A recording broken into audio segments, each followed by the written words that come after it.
পুরনো বিবাদের জেরে নিজের প্রতিবেশীকে খুন করার অভিযোগ উঠল এক যুবকের বিরুদ্ধে। ঘটনাটি ঘটেছে রবিবার রাতে মুর্শিদাবাদের অর্জুনপুর গ্রাম পঞ্চায়েতের খোদাবন্ধপুর গ্রামে। পুলিশ সূত্রে জানা গেছে মৃত ব্যক্তির নাম সেনারুল শেখ, বয়স 55। এই খুনের ঘটনায় যুক্ত থাকার অভিযোগে ফরাক্কা থানার পুলিশ ইতিমধ্যেই অভিযুক্ত হাজিকুল ইসলামকে গ্রেপ্তার করেছে।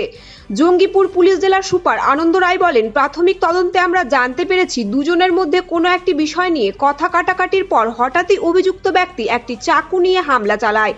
ইতিমধ্যে অভিযুক্ত ব্যক্তিকে গ্রেপ্তার করা হয়েছে। ধৃতের পুলিশ হেফাজতের আবেদন করে আজ তাকে জঙ্গিপুর আদালতে পেশ করা হচ্ছে। সোমবার সন্ধ্যে নাগাদ মৃত ওই ব্যক্তির পরিবারের লোকেদের সাথে দেখা করেন ফরাক্কার বিধায়ক মনিরুল ইসলাম। তিনি বলেন, আমরা চাই না এই ঘটনাকে কেন্দ্র করে নতুন করে গ্রামে উত্তেজনা ছড়াক। সকলকে অনুরোধ করছি কেউ যেন আইন নিজেদের হাতে না নেয়। বিধায়ক বলেন, আমরা ব্যক্তিগত এবং সরকারিভাবে পরিবারটির পাশে থাকার চেষ্টা করব। স্থানীয় জনপ্রতিনিধিদের অনুরোধ করছি মৃত ব্যক্তির 7 সন্তানের মধ্যে যে 2 সন্তান এখনো পড়াশোনা করছে সেটা যাতে চালু থাকে, তার জন্য যাবতীয় ব্যবস্থা করতে।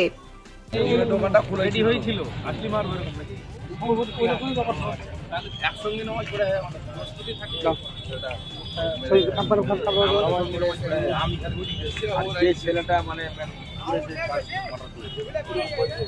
মোটামুটি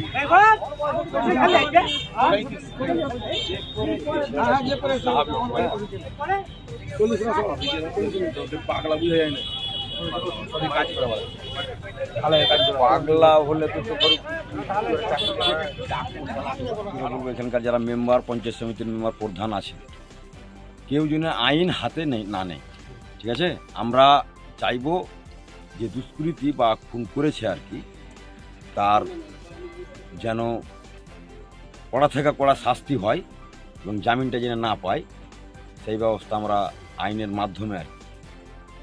কিন্তু আমি কোনো রকমভাবেই কেন যেন আর এই জিনিসটা বাড়াবাড়ি বা কেউ যেন আইন হাতে না করে, ব্যক্তিগতভাবে হোক সরকারিভাবে হোক, আমরা এই পরিবারের পাশে যেটুকুনি পারবো।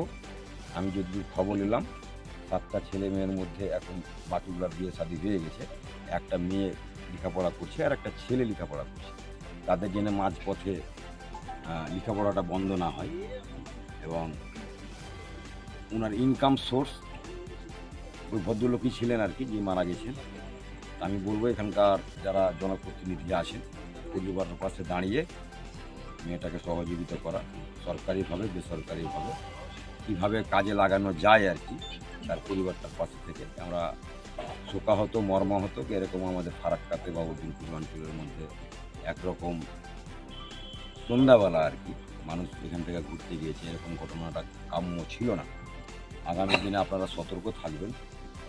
আর কেউ যদি কোনো রকম মানুষকে বুঝতে পারেন যে হ্যাঁ তের পানি ঘোরাঘুরি করছে, তাহলে পুলিশকে আপনারা ফোন করবেন, বলবেন।